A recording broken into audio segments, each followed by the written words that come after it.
পূর্ব বর্ধমানের বুদবুদ গ্রাম পঞ্চায়েতের উপপ্রধান রুদ্রপ্রসাদ কুণ্ডু ওরফে মনা কুণ্ডুকে গ্রেপ্তার করে 14 দিনের জেল হেফাজতের নির্দেশ দিল দুর্গাপুর মহকুমা আদালত। বুধবার রাতে নির্দিষ্ট অভিযোগের ভিত্তিতে তাকে আটক করে বুদবুদ থানার পুলিশ। বৃহস্পতিবার দুপুরে অভিযুক্ত তৃণমূল নেতাকে আদালতে পেশ করা হলে বিচারক জেল হেফাজতের নির্দেশ দেন। যদিও নিজের বিরুদ্ধে ওঠা সমস্ত অভিযোগ অস্বীকার করেছেন মনা কুণ্ডু। তার দাবি, রাজনৈতিক প্রতিহিংসার কারণে তাকে ফাঁসানো হয়েছে। উল্লেখ্য, তৃণমূল আমলে একাধিক সন্ত্রাসমূলক কর্মকাণ্ডের অভিযোগে অতীতেও বিতর্কে জড়িয়েছেন তিনি।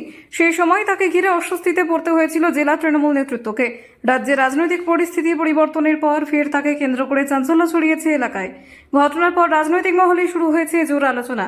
পুলিশ সূত্রে জানা গিয়েছে, অভিযোগের ভিত্তিতে তদন্ত আরও এগিয়ে নিয়ে যাওয়া হবে। প্রশাসন পুরো বিষয়টির উপর নজর রাখছে। স্থানীয় বাসিন্দাদের মধ্যেও ঘটনাকে ঘিরে উত্তেজনা তৈরি হয়েছে। আদালতের পরবর্তী শুনানির দিকেই এখন নজর সবার। ছাত্র সমিতি ক্লাবের সাথে ঘর বানানো নিয়ে ঝামেলা। আমি 3 তারিখ থেকে কাউন্টিংয়ে যাওয়ার পর থেকে আর বাড়িতে আসি নাই। ওদের সাথে আমাকে শুধু শুধু থাকি যে 3 তারিখ থেকে আমি বাড়িতে ছিলাম না। আমি 12 তারিখে বাড়িতে এসেছি। অভিযোগ একদম মিথ্যে। ছাত্র সমিতি ক্লাবের সাথে ঝামেলা হয়েছে। আমার সাথে কি সম্পর্ক আছে?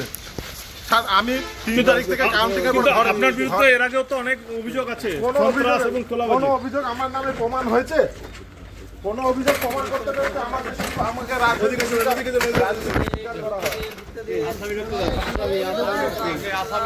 কি তাহলে রাজনীতির শিকার? আমি রাজনীতির শিকার না তো কি? আমি 3 তারিখ থেকে ঘর ছাড়া, আমার ঘর ভেঙে দিতে 4 বার করে ঘর ভেঙেছে বিজেপির লোকরা। আমি 3 তারিখে ঘরে, 12 তারিখে ঘরে এসেছি। আমি কোনো ঝামেলাতে ছিলামই না। আমি তো ঘর ছাড়া 12 আমাকে 3 তারিখ থেকে তো আমি কাউন্টিংয়ে কি আর বাড়ি ফিরি নাই। আমি 12 তারিখে ঘরে এসেছি।